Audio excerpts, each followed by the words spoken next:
Oi pessoal, tudo bem? Meu nome é Crissia Tigani, um prazer estar aqui com vocês e ter sido convidada pelo pessoal do Open Innovation Talks para discutir um tema muito interessante: casos reais de programas internos de inovação de empresas com atuação nacional e como é possível começar. Nós temos dois programas de ideias bem interessantes que eu vou compartilhar um pouco com vocês e depois discutir um pouquinho a lógica, dando algumas dicas de como que a gente pode começar. Para quem estiver iniciando seus próprios programas de ideias, ter algum norte e ter algum racional, né, por trás, que é o racional que a gente costuma fazer para montar os programas de ideias. Tá bom? Então vamos lá. Então eu vou contar primeiro para vocês sobre o canal de ideias. O canal de ideias é um programa com o objetivo de ouvir todos os colaboradores da empresa. Aqui entendemos que todo o conhecimento desses colaboradores é essencial para o nosso processo de inovação.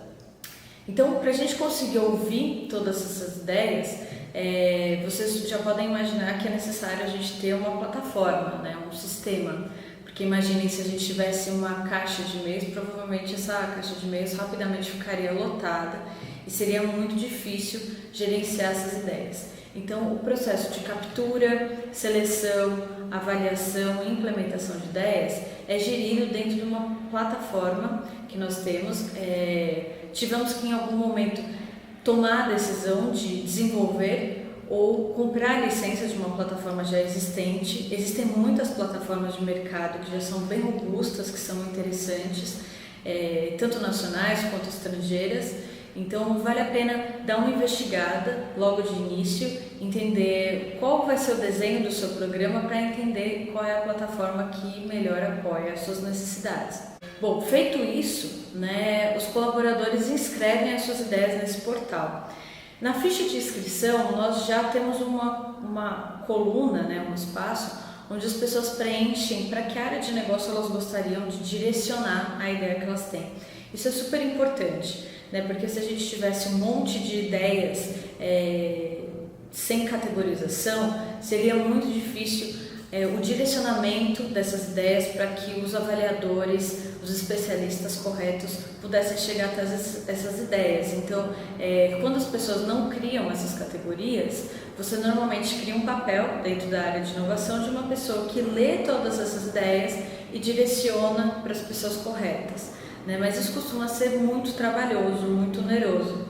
Então, por isso a gente já cria algumas pré-configurações, né, na plataforma, onde na hora que a pessoa escreve as ideias, essa ideia já vai para a área de negócio responsável pela implementação, pela avaliação daquela ideia. Bom, do outro lado, então vocês já podem imaginar, né, que se do lado do usuário, né, que são os colaboradores, a gente tem esse desenho de ficha de inscrição. Do outro lado, nós temos os pontos focais da área de negócio, um ponto focal para fazer a leitura dessas ideias que chegam na plataforma.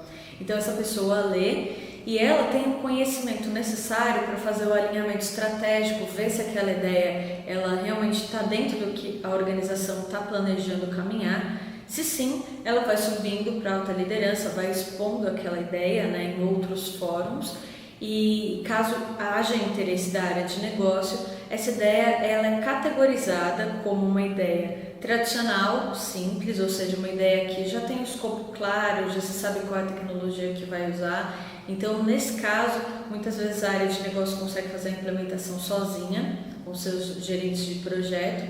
Agora, caso a ideia seja uma ideia de inovação disruptiva, que possua ainda muitas incertezas em relação à experiência do usuário, se aquilo realmente tem mercado, se o conceito, né, se a solução realmente é aquela ideal para resolver o problema que se pretende solucionar. Quando não se tem, né, a noção do escopo, a noção da tecnologia, a gente considera que é um projeto de inovação que precisa ter um acompanhamento metodológico diferenciado.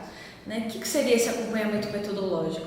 Muitas vezes a gente combina, né, algumas metodologias aí que partem do design thinking, lateral thinking. A gente usa muitas metodologias como jornada, do paciente, né, a jornada do usuário, o job to be done, enfim, existe todo um processo, né? A gente usa aqui como base muito design thinking, né? Então, para a gente fazer uma imersão, se aproximar do problema, depois que a gente definiu claramente o problema, aí a gente começa a ter ideias, depois prototipa, testa, né? Então tem todo esse processo de aceleração que a gente faz junto com as áreas de negócio, que a gente dá o apoio metodológico para ajudar a área de negócio a fazer a aceleração dessa ideia. Ainda assim, depois que você testa o conceito, ainda que o conceito já esteja aprovado, né, muitas vezes quando a gente está falando de tecnologias muito disruptivas, às vezes a gente vai para o momento do projeto de implementação ainda com algumas incertezas tecnológicas, né, ainda com alguma complexidade aqui, que aí vale a pena de repente a gente usar algumas metodologias ágeis, como o Scrum, né? Então todo esse apoio, toda essa discussão, né, trazer essa cultura de usar novas metodologias, a gente dá o apoio para a área de negócio. Bom, esse é o canal de ideias. Agora eu vou falar para vocês sobre o desafio de inovação. O desafio de inovação ele é parecido, mas ao contrário do canal de ideias, que é um ambiente onde o colaborador pode colocar uma ideia sobre qualquer tema, né, sem tema específico, o desafio de inovação ele já começa com o envolvimento da alta liderança. A alta liderança direciona quais são os nossos principais desafios estratégicos. Tendo esses desafios em mãos, nós lançamos, comunicamos para toda a empresa esses desafios e os colaboradores e prestadores da empresa podem enviar ideias individualmente ou em grupo de até 3 pessoas. Depois de receber todas essas ideias, também pelo portal de inovação, nós temos uma fase de avaliação, né, leitura dessas ideias. Então elas já vêm pré-categorizadas por desafio, mas nós fazemos uma leitura dessas ideias e nós temos critérios específicos de avaliação para cada uma dessas ideias. O número de ideias boas e possíveis de serem implementadas e gerarem valor para o negócio é sempre gigantesco. Mas no desafio a gente precisa fazer como um campeonato, né? Uma gamificação. Então a gente precisa elencar quais são as melhores ideias que vão seguir para a próxima fase. Então uma equipe de inovação faz essa leitura e avalia as ideias com base em critérios pré-definidos. Depois dessa etapa, nós conseguimos ranquear quais são as 20, 30, 40 melhores ideias de cada desafio e direcionamos essas ideias para avaliação executiva. Então, uma banca executiva formada, né, por executivos de áreas de negócio que se relacionam com os desafios que foram colocados, e essa banca faz a leitura das ideias e seleciona 4 ideias para cada desafio que foram consideradas as melhores, né? Essas 4 ideias, então para cada desafio, 4 ideias, elas passam por um momento de treinamento e mentoria para que os autores consigam fazer um pitch, né? Então, normalmente são uns 3 encontros comigo, né, em que eu passo metodologia de pitch, de exploração de problema, né, de construção do racional, para conseguir apresentar essa ideia para os executivos de forma mais clara. Normalmente, quando a gente recebe as ideias cruas no portal de inovação, essas ideias vêm bem robustas e muitas vezes até confusas, então não tem uma ordem, um racional muito claro, né? Existem muitas formas de conduzir, de sugerir as pessoas a fazerem pitches, né? Mas tem uma estrutura lógica bem simples, né? Que normalmente eu tento traduzir para as pessoas para elas fazerem mais ou menos da seguinte forma. Primeiro contextualiza, fala como que está a situação atual e qual é o problema que você está tentando atacar, né? Depois que a pessoa contextualiza, ela passa um pouco quais são os principais pontos aqui que são os prejuízos que aquela situação está causando, tanto para o negócio quanto para o cliente, né? Que são os principais players que a gente quer impactar. Depois disso vem a introdução da ideia. Então conta a ideia, relaciona como ela vai transformar aquele cenário, aquela situação que já foi descrita inicialmente. Depois disso conta quais são os benefícios, né? Que se aquela ideia fosse implementada, ela ia gerar tanto para a empresa quanto para o cliente. Eu prefiro fazer sempre algo mais simples, né? Porque nesse momento inicial em que os colaboradores estão construindo pela primeira vez a ideia, estão indo se apresentar para os executivos, eles muitas vezes ficam nervosos. Então eu sempre tento simplificar para que eles tenham confiança, sintam que estão dominando da melhor forma possível, pelo menos nessa primeira fase, né? Feito isso, então, contexto, prejuízo, ideia, benefícios, a pessoa já vai ter comunicado ali nos seus 5 minutos a ideia dela de uma forma simples e clara. Bom, esse momento de pitch, então, são 5, no máximo 10 minutinhos, né? A gente fala 10 minutos porque normalmente são 5 minutos de apresentação, mais 5 minutos em que os líderes, né, da banca tiram algumas dúvidas com os autores das ideias. Então dá mais ou menos 10 minutos aí para cada equipe.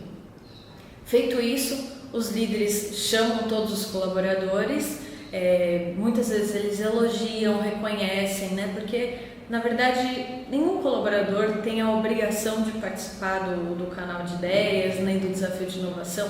Então a gente sempre agradece muito, né, esse esforço, essa iniciativa dos colaboradores em participar. E aí depois eles explicam qual dos grupos foi selecionado para a fase de aceleração, né, justificando o porquê daquela tomada de decisão. Muitas vezes eles falam para os colaboradores que realmente todas costumam trazer algum valor, todas costumam estar alinhadas com o negócio, mas trabalhamos dentro de recursos escassos, então isso é muito importante ser explicado para os colaboradores, até como um princípio de aculturar, né? Porque muitas vezes as pessoas no dia a dia elas ficam com uma expectativa muito grande, já que elas deram uma ideia e que a ideia é boa, ela deve ser implementada, mas na verdade não é assim que funciona, né? Nós trabalhamos com recursos escassos e a organização muitas vezes tem que tomar a decisão, é um trade-off, né? Então a gente, quando trabalha em gestão de portfólio, tem muitas oportunidades e só algumas conseguem receber investimento, só algumas conseguem seguir para a implementação.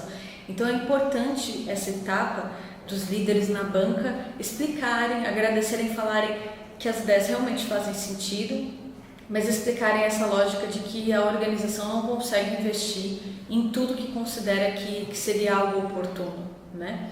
Então, feita essa etapa de seleção, né, nós temos a melhor ideia para cada desafio, a ideia vencedora de cada desafio.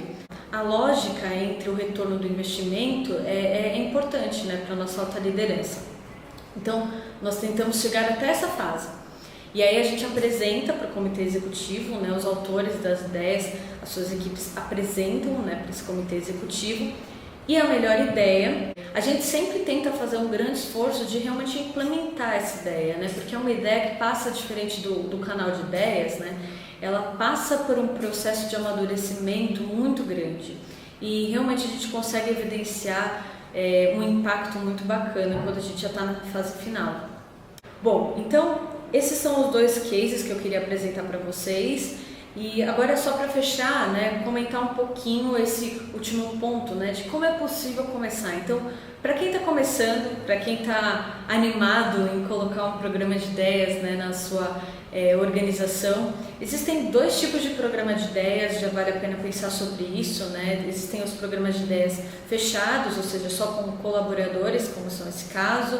Em outras organizações eu já trabalhei com programas abertos, também são muito interessantes, né? Muitas vezes você consegue trazer uma expertise, conhecimentos de especialistas que muitas vezes você não consegue ter dentro de casa, né? Então tem ganhos dos 2 lados.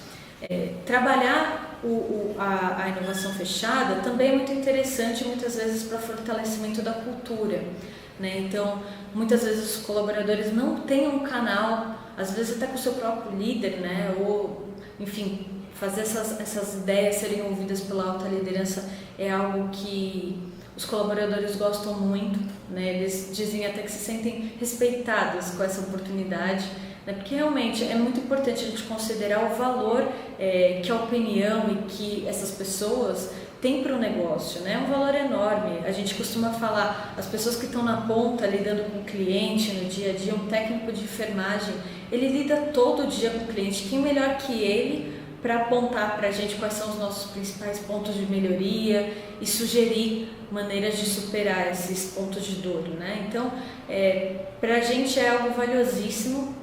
Então, eu recomendo muito, eu acho muito importante existir esse canal. E tem um outro ponto também que é super importante, né? No final dos programas, muitas vezes uma ideia é vencedora e as outras, né? O que acontece com todas as outras? Isso justifica muitas vezes você ter uma plataforma, né? Uma plataforma que todos os colaboradores possam acessar e consultar as ideias para você não perder toda a riqueza que existe ali, né? O percentual de ideias que são implementadas normalmente é muito menor do que o percentual de ideias que existe na plataforma, né? E a gente tem que trabalhar a gestão do conhecimento. Então, as ideias nunca se perdem, sempre estão lá registradas e as pessoas podem usar um sistema de busca e quando elas têm um determinado problema, elas podem ir lá na pesquisa e muitas vezes encontrar a solução já dita, já recomendada por algum outro colaborador, né? Então, existe muita oportunidade de troca. Alguns pontos que valem a pena você pensar no momento de fazer o seu programa de ideias. O primeiro é por que você está fazendo esse programa de ideias, né? O que justifica? Pode ser que você realmente queira solucionar problemas, pode ser que você queira introduzir uma cultura, criar um clima organizacional melhor, ou pode ser tudo isso misturado, né? Então é importante você ter esse norte, claro. Isso justifica muitas vezes até a postura de todas as pessoas que participam desse programa de ideias, né? Quando a alta liderança entende que um programa de ideias é muito mais do que um programa para tentar resolver problemas, entende que isso é um programa de cultura, né? Para você engajar os colaboradores, trazer um novo mindset mais colaborativo para a companhia, a postura deles naturalmente já se torna menos exigente, né? Então, temos que levar em consideração que estamos falando com todo tipo de colaborador, né? Não dá para esse executivo subir a régua e ter uma postura de exigência e cobrança como ele está acostumado a ter com seus líderes. Então, tudo isso é super importante se pensar. Bom, o tempo infelizmente acabou, me deram só 30 minutinhos aqui para conversar com vocês, mas espero que vocês tenham gostado e se interessarem mais, quiserem discutir mais sobre o assunto, estou super disponível, é só me aceitarem lá no LinkedIn. Meu nome é Crissia Tigani, vou soletrar, KRISSYA. Com o nome desse eu acho que vocês vão me achar facinho, né? E aí a gente pode marcar mais algumas conversas, a gente pode fazer um benchmark, tá bom? Ficamos por aqui, obrigada!